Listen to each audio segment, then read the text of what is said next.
Assalamualaikum warahmatullahi wabarakatuh. Salam sejahtera, nama budaya, Om Swastiastu bagi kita semua. Di sini saya Adriana Syahrani ingin menjelaskan tentang materi yang saya bawakan, yaitu tentang kejahatan bisnis. Di sini ada latar belakang atau pendahuluan, yaitu globalisasi dan teknologi, yaitu liberalisasi perdagangan global dan kemajuan teknologi informasi atau internet telah mengubah cara berbisnis.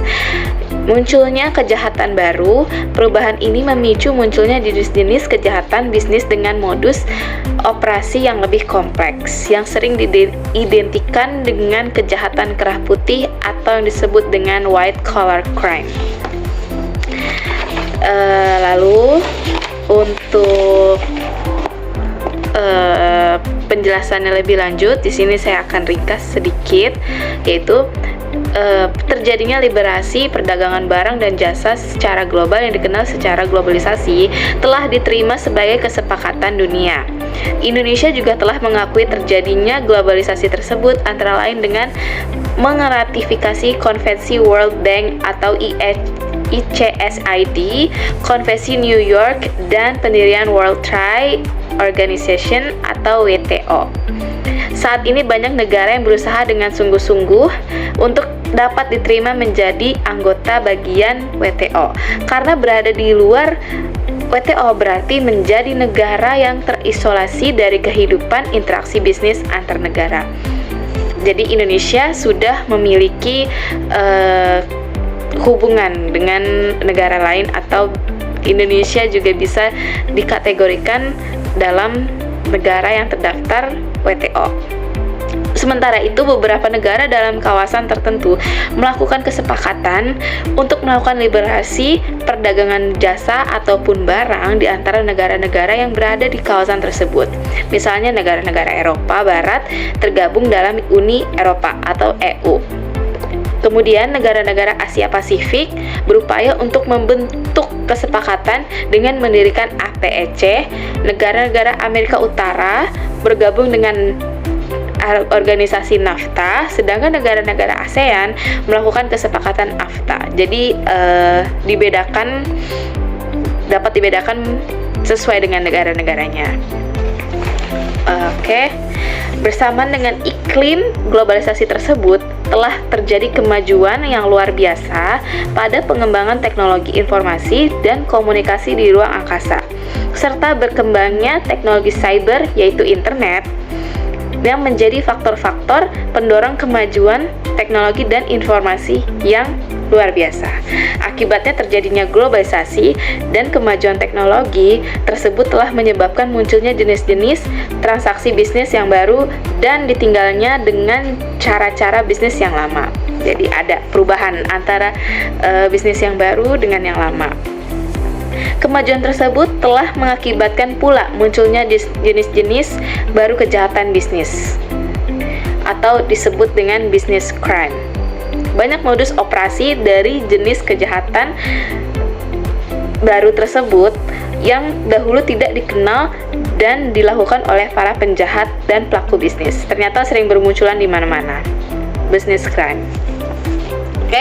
Itu sedikit ringkasan yang saya jelaskan dari pendahuluan maupun latar belakang kejahatan bisnis. Di sini saya akan menjelaskan ciri-ciri kejahatan bisnis. Ada 3 ciri-cirinya. Yang pertama, kejahatan kerah putih atau yang disebut dengan white collar crime. Yang kedua, kejahatan jabatan atau yang disebut dengan occupational crimes. Yang ketiga, kejahatan terorganisir atau yang disebut dengan organized crime. Masing-masing dari ketiga penjelasan yang tadi saya jelaskan ada penjelasannya. Yang pertama, untuk yang kejahatan kerah putih, yaitu tindak pidana ekonomi atau moneter yang dapat dilakukan oleh orang-orang berstatus sosial tinggi dan terhormat dalam lingkup jabatan mereka. Dan yang kedua, kejahatan jabatan dilakukan oleh individu atau pengusaha maupun karyawan terkait jabatannya mereka sendiri, serta seperti penggelapan uang perusahaan atau lembaga pemerintah. Ayo, ada yang bisa nebak? Kejahatan terorganisir yaitu kejahatan yang dilakukan oleh kelompok atau sindikat yang sengaja dibentuk untuk tujuan ilegal. Maksudnya apa sih?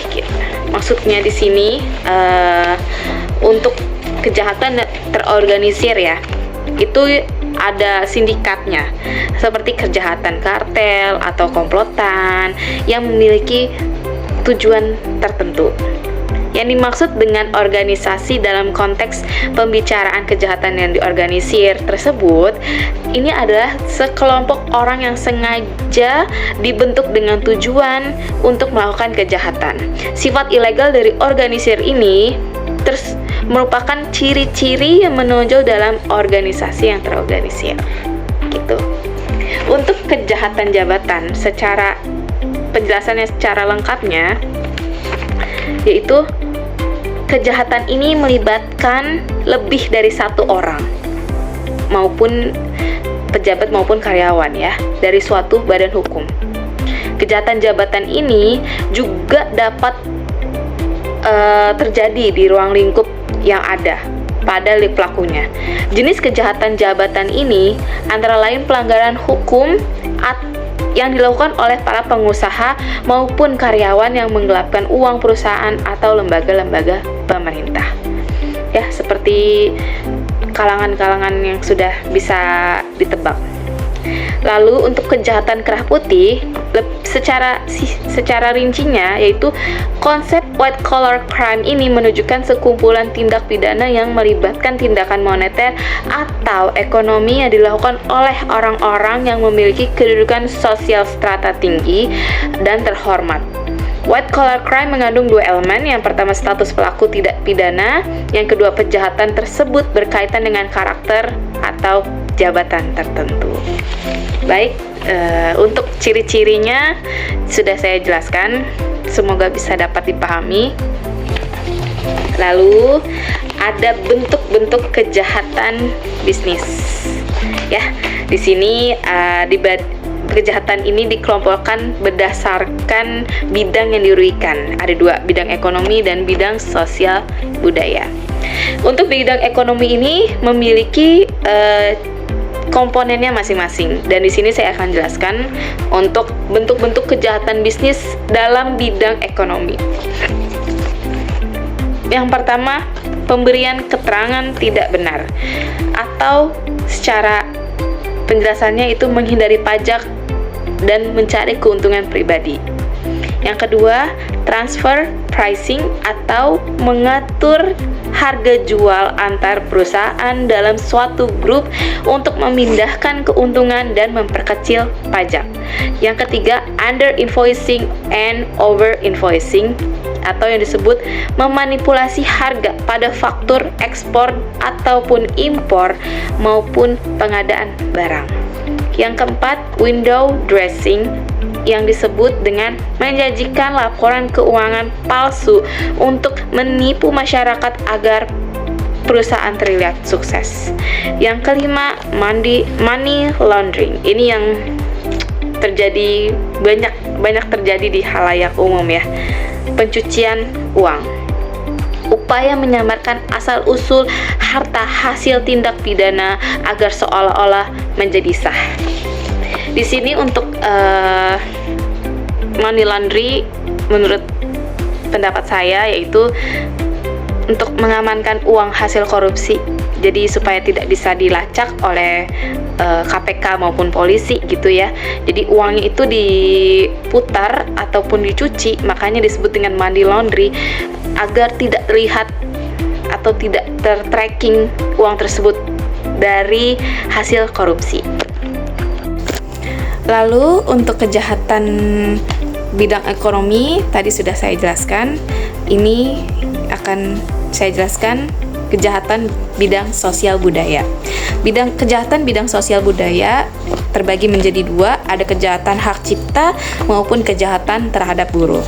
Di sini sudah saya ringkas untuk penjelasannya, apa saja untuk kejahatan hak cipta maupun kejahatan terhadap buruh. Secara singkatnya, Kejahatan hak cipta itu meliputi pembajakan kaset, video, audio, dan buku yang merugikan pencipta dan menurunkan profesionalisme penerbit. Jadi ini contohnya seperti dibajak suatu karya seseorang seperti film, series, musik, ataupun semacamnya yang merugikan pencipta maupun menurunkan profesionalisme penerbit tersebut. Adapun di sini secara rincinya ya, kejahatan bisnis ini yang menyangkut masyarakat luas antara lain dapat terjadi dalam bidang lingkungan hidup, kejahatan terhadap konsumen, kejahatan terhadap investor, dan sebagainya. Lalu untuk kejahatan terhadap buruh ya, di sini saya akan menjelaskan yaitu pengabaian keselamatan dan kesehatan kerja atau K3 oleh pengusaha baik karena disengaja maupun kelalaian. Ya, di sini banyak banget perusahaan-perusahaan yang mungkin belum menerapkan konsep K3 ya, keselamatan dan kesehatan kerja. Begitu juga secara disengaja maupun kelalaian gitu. Jadi mungkin yang saya concern di sini untuk kejahatan terhadap buruh lumayan banyak kejadian ya di perusahaan-perusahaan lain maupun bagi karyawan-karyawan lain gitu. Karena masih banyak perusahaan yang belum menerapkan hal ini gitu, K3 ini, karena dapat merugikan ya. Siapapun itu dapat merugikan. Untuk penjelasannya bisa saya jelaskan ya, kejahatan terhadap buruh tadi ya, itu contohnya ya berupa perbuatan-perbuatan yang mengabaikan keamanan dan keselamatan kerja buruh. Sebagaimana diketahui bahwa dalam kegiatan produksi suatu perusahaan, gangguan kesehatan ataupun kecelakaan setiap saat dapat terjadi. Yang dalam hal ini dapat saja terjadi misalnya akibat bahan bakar yang digunakan, mesin-mesin yang digunakan, proses pengolahan yang mengakibatkan debu dan asap kotor yang dapat dihirup, ataupun hal-hal sewajarnya gitu ya. Jadi di sini banyak banget mungkin yang kita tidak sadari gitu, bahwasanya banyak perusahaan yang masih belum menerapkan K3 ini, dan ini termasuk kejahatan bisnis dalam komponen kejahatan buruh gitu dan tenaga kerja. Lalu di sini saya sudah menjelaskan bentuk-bentuk kejahatan bisnis. Lah di sini untuk yang terakhir saya akan menjelaskan tentang undang-undangnya ataupun aspek hukumnya. Pemerintah mengantisipasi kejahatan ini melalui berbagai regulasi, antara lain Undang-Undang Pencucian Uang yang terdapat Undang-Undang Nomor 15 Tahun 2002, JOU Undang-Undang Nomor 25 Tahun 2003. Untuk yang kedua, Undang-Undang Perlindungan Konsumen yang termasuk Undang-Undang Nomor 8 Tahun 1998. Yang ketiga, Undang-Undang Pasar Modal yang terdapat Undang-Undang Nomor 8 Tahun 1995 atau ancaman hingga 10 tahun penjara dan denda minimal 15 miliar. Jadi sudah saya jelaskan untuk undang-undangnya maupun aspek hukum yang regulasi antara kejahatan-kejahatan bisnis tersebut. Jadi di sini saya sudah menjelaskan secara ringkas maupun secara poin-poinnya saja gitu ya. Mohon maaf jika ada materi yang belum bisa dimengerti maupun ada yang kurang paham. Semoga penjelasan saya kali ini bisa dipahami.